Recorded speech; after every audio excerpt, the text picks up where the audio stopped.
ایک international media کا جو ہے وہ رخ میں آیا، نیشنل میڈیا کے رخ میں آیا، پھر جا کر جو طاقتور حلقے تھے جنہوں نے قتل کیا انہوں نے اب 1 سال قبل جا کے اس کا صلح کر لیا، پیسے دے دیے، کیونکہ یہاں انسانی جان کا تو کوئی قیمت نہیں ہے۔ اور دوسرا صحافیوں کا اس دور میں سروائیو کرنا اس وجہ سے بھی مشکل ہو گیا، ڈیجیٹل ایرا میں انفارمیشن میس انفارمیشن ہے، لیکن اس انفارمیشن کو کیلکولیٹ کر کے خبر دینا بہت زیادہ مشکل ہے کہ آپ ایکوریٹ خبر وہاں سے کیسے نکالیں، مس انفارمیشن، ڈس انفارمیشن، وہیں صحافت دن بدن سکڑتی جا رہی ہے۔ ایلن مسک صاحب کہتے ہیں future is the X Twitter, you have to survive as a journalist, you have to follow the Twitter, آپ نے ٹویٹر والا ٹریک پکڑنا ہے، آپ خود صحافی ہیں، آپ رائے قائم کریں گے۔ صحافی کیا ہوتا ہے؟ وہ معاشرے کا جو ایک مجموعی پکچر ہے وہ سامنے لاتا ہے اور رائے قائم کرتا ہے۔ ٹویٹر میں ایک بندہ انڈیویجول ہے، انفلوئنسر ہے، وہ اپنا رائے قائم کرتا ہے۔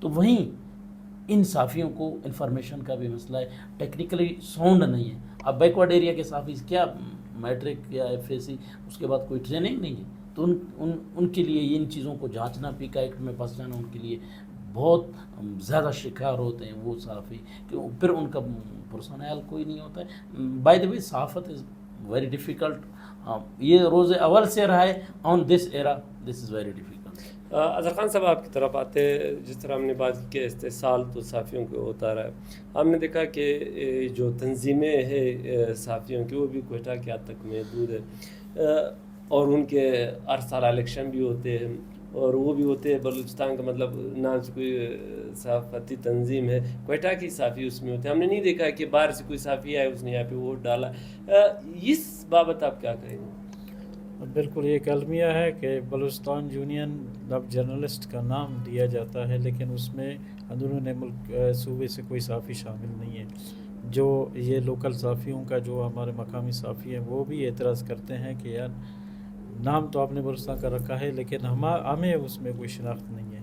تو اس میں یہ لوگ ایک وجہ یہ بتاتے ہیں کہ جو اندرون صوبہ جو صحافت کرتے ہیں، تو ایک تو معاش کا، جیسے دوران نے کہا کہ معاشی بہت بڑا مسئلہ ہے، تو یہ ایسے ہوتے ہیں کہ جو سرکاری جاب کرتے ہیں ساتھ میں جو ہے وہ صحافت بھی کرتے ہیں، تو ان کو یہ لوگ کہتے ہیں کہ ہم جو شامل نہیں کر سکتے ہیں، ایک وجہ تو یہ بھی کہہ سکتے ہیں۔ لیکن اگر جو جینین ہے، جو صحافت ہی کرتا ہے، جس کا جو ہے وہ ذریعہ معاشی صحافی ہے، تو ہونا تو چاہیے اس کو اس میں شامل کیا جائے تاکہ ایک مضبوط نمائندگی ہو۔ تو یہ صحافت میں آپ کہہ سکتے ہیں کہ ہر جگہ میں ایک لابی کا جو ہے وہ ہوتا ہے کہ جو اپنے مفادات کا تحفظ کرتا ہے۔ کوئٹہ ہے تو کوئٹہ مرکز ہے، یہاں پر جو ہے وہ منسٹر ہے، وزیر اعلیٰ ہے، تو پھر وہ وہاں تک ان کی رسائی ہے۔ ابھی جو بندور نے بلوچستان سے کوئی صحافی آئے گا تو اس کو تو وہ حیثیت نہیں دیں گے لوگ، نہ وہ مقام دیں گے۔ پھر یہ ہے کہ صحافت میں یہ ہے کہ کچھ لوگ آگے بڑھنا بھی چاہیں گے تو ان کو بعض جگہ میں رکاوٹوں کا سامنا ہوتا ہے۔ ہاں اب یہ ہے کہ ڈیجیٹل دور نے یہ کر دیا ہے کہ وہ لمٹس ختم کر دی ہے۔ کوئی ٹیلنٹڈ ہے، کوئی اپنا سیٹ اپ بنا سکتا ہے، بات کر سکتا ہے، لوگوں کے ساتھ جا سکتا ہے، تو وہ اس کو پھر کسی تنظیم یا کسی ادارے کا ضرورت نہیں ہے، وہ خود ہی انفلوئنسر ہے، وہ خود ہی سب کچھ ہے۔ اظہر خان صاحب، ایک تو ہوا کہ آپ ایک بااثر شخص رہے، صحافی رہے، مطلب سوشل میڈیا پہ، دوسری طرف ہم اگر دیکھتے ہیں کہ یہاں پہ الیکٹرانک میڈیا دم توڑ رہی ہے، وہاں پہ بے روز بند ہو رہا ہے۔ ایک تو یہ المیہ رہا ہے کہ یہاں پہ بے روز بنائے نہیں گئے، ایک بندے کو کہا گیا کہ آپ بے روز چیف ہے، باقی اس کے نیچے کوئی وہ ہے نہیں، حالانکہ دوسروں شہروں میں 5 6 بے روز کام کرے اور سینکڑوں صحافی کام کرے۔ اسی طرح اخباری صنعت ہمارے سامنے وہ کس حال میں اب دیکھنے میں یہ آ رہا ہے، یا کہ جو ڈیجیٹل میڈیا ہے وہاں پہ بھی کچھ ایک لابیز قابیز ہونے کی کوشش کر رہے ہیں کہ وہ جو اشتہارات کے مد میں پیسے آ رہا ہے وہ بھی جو پہلے سے قابض ہو کے آ رہا ہے وہ لینے کی کوشش کر رہے ہیں، جو دیگر ادارے ہیں ان کو مواقع نہیں دے رہے۔ کیا ایک یہ بھی استحصال کے زمرے میں نہیں آتا ہے؟ بالکل آتا ہے کہ بڑی مچھلیاں چوٹوں کو کھا جاتی ہیں، تو اسی طرح جو ہے یہ بڑے ادارے ہیں، جو صحافتی ادارے ہیں، جو نام نہاد اپنے کو جو ہے وہ صحافتی جو کیا کہتے ہیں بڑے کہتے ہیں، وہ بھی استحصال کرتے ہیں۔ اس میں استحصال میں تو کوئی شک نہیں ہے کہ استحصال نہیں ہو رہا ہے۔ ابھی جو بڑے ادارے ہیں جن کے پاس وسائل ہیں، اختیارات ہیں، جیسے یہاں پر جب اشتہارات جاری ہوتے تو جنگ بڑا اختیار تھا، وہ سب اشتہارات لے جاتا تو باقی ایسے ہی دیکھتے رہ جاتے تھے۔ تو یہ ہے کہ وہ بڑی مچھلی ہے۔ تو باقی جو ادارے ہیں چھوٹے ہیں جو کام نہیں کر سکتے تھے. ہاں یہ ایک سروائیو آپ اس ٹائم کریں گے جب آپ کام کریں گے.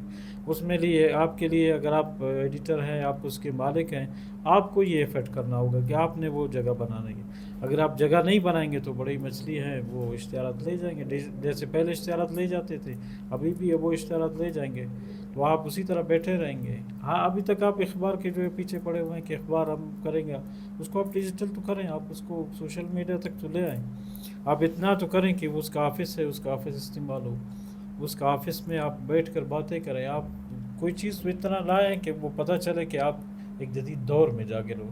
اب یہ اسی طرح ہے کہ جیسے کوئی جو ہے بندہ ابھی کہے کہ ابھی ریڈیو جو ہے وہ سنتا ہے, ٹی وی اور سوشل میڈیا سے میرا کوئی تعلق نہیں ہے, تو آپ سروائیو تو نہیں کریں گے. ریڈیو کا دور ختم ہو گیا, ٹی وی کا دور بھی آہستہ آہستہ جو ہے وہ آخری درجوں میں ہے, وہ بھی اینڈ ہو رہا ہے. تو ابھی ڈیجیٹل ہے. ابھی ہم 4G میں ہیں, جیسے سننے میں آیا کہ جو ہے وہ چین نے 10G کا جو ہے وہ اسٹارٹ کر دیے.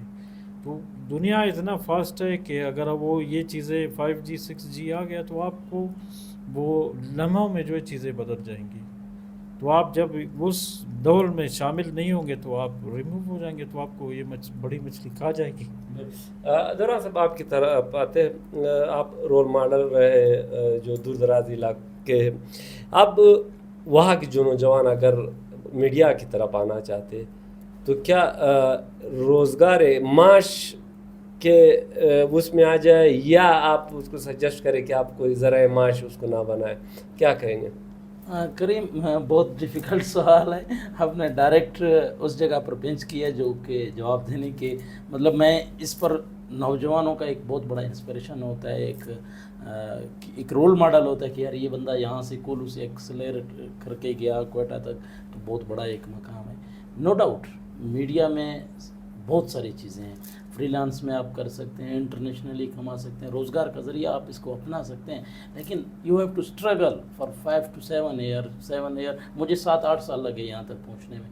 اگر میں ایک نوجوان بچہ ہے جس نے FAC کیا ہے یا گریجویشن کر رہا ہے, اپنا ماس کمیونیکیشن کا ارادہ رکھتا ہے, اس کے لیے میں یہ سجیسٹ نہیں کروں گا. یہ فیلڈ بہت چیلنجنگ ہے, بہت سارے مصائب ہیں اس میں, بہت سارا ذہنی انزائٹی ہے, ٹینشن ہے, ڈپریشن ہے, آپ کو بہت سارے لوگوں کے ساتھ ڈیل کرنا پڑتا ہے, اور بہت زیادہ میں کہتا ہوں ایک بڑا جو اگر ڈسٹرکٹ ایڈمنسٹریشن لیول کا پوسٹ ہے اس میں بھی اتنی ڈیلنگ نہیں ہوتی جتنا صحافت میں اپنے چیزوں کو ڈیل کرنا ہے, ٹیکل ڈاؤن کرنا پڑتا ہے چیزوں کو. اگر آپ میں وہ صلاحیت نہیں ہے تو پھر میں کہتا ہوں سرکاری ملازمت چوز کر لیں, گھر بار کر لیں, یہ اس فیلڈ میں نہ آ جائیں. آج میں کسی صحافی کا پڑھ رہا تھا, اسلام آباد کی ہماری ایک صحافی فیلو ہیں عائشہ, وہ سنو نیوز میں کام کر رہی تھی, 1 مہینہ ڈیٹ کام کیا بغیر آفر لیٹر اس کو عائشہ ناز بغیر آفر لیٹر اس کو ملا نہیں, بعد میں بغیر آفر لیٹر کی وجہ سے اس کو ٹرمینیٹ کر دیا کہ آپ نے پتہ نہیں ایک ایز لائیو میں کچھ غلط بولا. ایک ایز لائیو میں غلط بولنے میں اتنا بڑا تو کچھ بھی نہیں ہوتا ہے. وہ صحافی اگر ایک ایز لائیو میں غلط بولنے کی وجہ سے اس کو نکال دیا جاتا ہے تو پھر میں کہتا ہوں سرکاری جاب پریفر کریں.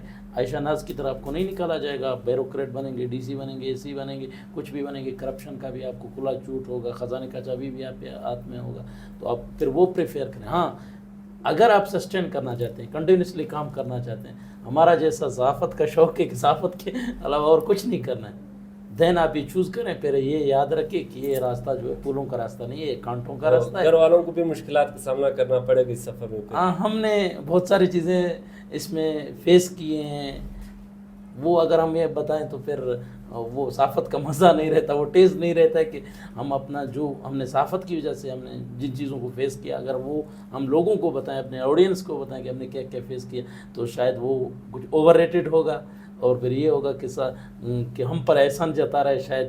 لیکن this is very challenging field. You before choosing journalism میں یہ کہوں گا کہ اپنے ارادے پکے کر لیں کہ بھائی اب کانٹوں کا راستہ چن لیا ہے, جب تک چلنا ہے, جب تک اس کو آخری اینڈ تک نہیں پہنچ جاتے ہیں, آخری منزل تک نہیں پہنچ جاتے ہیں. ہاں بہت اچھا صحافت کا شعبہ ہے, اس میں آپ کو اچھے اچھے لوگ ملیں گے, انٹریکٹ کرنے کو, یہاں بہت کچھ سیکھنے کو ملے گا. اور ایک صحافی ہوتا ہے جو معاشرے کی ہر چیز کو جانتا ہے. میں سمجھتا ہوں دیر از none of person which is very knowledgeable than a journalist in a society.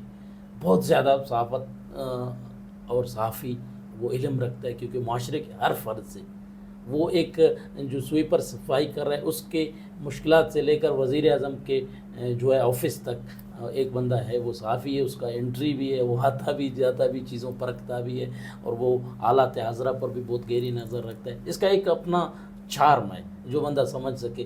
ہم نے تو اس کے چارم کا مزہ لیا ہے، ہم نے اس کی مشکلات کا مزہ لیا. ہم اس کو جو ہے کبھی چھوڑیں گے تو نہیں جب تک سانس رہے گی. البتہ یہ کہوں گا نئے نوجوانوں کے لیے، دور دراز کے علاقے کے نوجوانوں کے لیے، کہ بھائی جان یہ اتنا آسان نہیں ہے، اور اس میں سروائیو کرنا اس وجہ سے بھی مشکل ہے. اس میں چینجنگ بہت آ رہی ہے کریم صاحب. آپ دیکھیں پہلے پرنٹ، پھر الیکٹرانک، پھر ڈیجیٹل، پھر ملٹی میڈیا، ابھی آرٹیفیشل انٹیلیجنس کا دور ہے. بہت سارے ہمارے صحافی ہیں، سید علی شاہ صاحب آپ کے سامنے، جو ڈان نیوز کو چھوڑ کر آئے ہیں، one of the largest biggest organisation of Pakistan, اس کو چھوڑ کر آئے ہیں. ایک دن سید علی شاہ صاحب سے بات ہو رہی تھی، بیوروکریٹ بلکہ chief secretary C S level کا میں تنخواہ لیتا تھا، وہ ادارہ میں نے چھوڑ دیا، اپنا ڈیجیٹل سیٹ اپ کھولا ہے. تو سید علی شاہ صاحب بہت کام کر رہے ہیں اور بہت بہترین کام کر رہے ہیں. تو وہیں ان کے کام سے میں آپ کو یہ بتانا چاہ رہا ہوں کہ یہ جو ہے اس کی پیس تیز ہے. اس میں آپ کو خود کو ایک جگہ پر کھڑا نہیں کرنا. اور جو ڈیجیٹل پرنٹ کے ساتھ رہ گیا وہ کدھر رہ گیا؟ ختم ہو گیا نا. جو الیکٹرانک کے ساتھ اب جوڑا ہے کہ میں نہیں چھوڑوں گا، وہ بھی ختم ہو جائے گا. ڈیجیٹل کے ساتھ جو رہے گا، جو منجمد ہو گیا وہ ختم ہو گیا، منجمد ہو گیا، ختم ہو گیا. اس میں آپ کو ایکسلریٹ کرنا چاہیے. اب جو ہے آرٹیفیشیل انٹیلیجنس کا دور ہے، آگے چیٹ بوٹس آئیں گے. چیٹ بوٹس کے دور میں then how you can survive. ہاں آپ نے خود کو اپڈیٹ رکھنا. جیسے ہماری موبائل ہوتی ہے نا، اس میں اپلیکیشنز ہوتے ہیں. اگر ہم فیس بک کو اپڈیٹ نہیں کرتے وہ چلتا نہیں ہے، وہ ہمیں کچھ ایرر شو کرتا ہے. ہمارا پرانے ورژن میں چل رہا ہوتا ہے، دنیا آگے چلا رہے ہوتے ہیں، ہم لوگ پرانے آپ کو ورژن میں. دنیا کو نئی چیزیں مل رہی ہوتی ہیں، آپ کو پرانی چیزیں پہ جب آپ اپڈیٹ کرتے ہیں اب پھر آپ دنیا کے ساتھ چلتے ہیں. اس میں بھی اپڈیٹ رہنا پڑے گا، اپ ٹو ڈیٹ رہنا پڑے گا، اور مشکلات کے لیے تیار ہوں. Then welcome to the field of journalism. Thank you, بڑے مہربانی اظہر خان صاحب، دوران صاحب. ایک کیمرے میں یا اسکرین پہ جب آپ صحافی کو دیکھتے ہوئے خوشنما چہرہ آپ کی نظر میں آپ کو نظر آ رہا ہوتا ہے، تو اس کے پیچھے ایک زندگی بھی ہوتی ہے جو بہت مشکلات سے گزر رہی ہوتی ہے، اور وہ گزار رہا ہوتا ہے. جیسے دوران نے کہا کہ صحافی کو سب کچھ کا پتہ ہوتا ہے، اس کو اپنی زندگی کا بھی پتہ ہوتا ہے کہ وہ کس مشکلات سے گزار رہا ہوتا ہے. تو دوران نے آپ صلاح باتیں بھی کی اور حقائق بھی آپ لوگوں کے سامنے رکھے. اظہر خان نے بھی اسی طرح حقائق آپ لوگوں کے سامنے رکھے.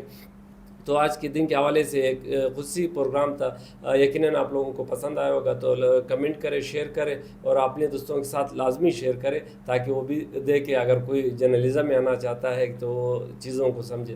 اپنا بہت سارا خیال رکھے.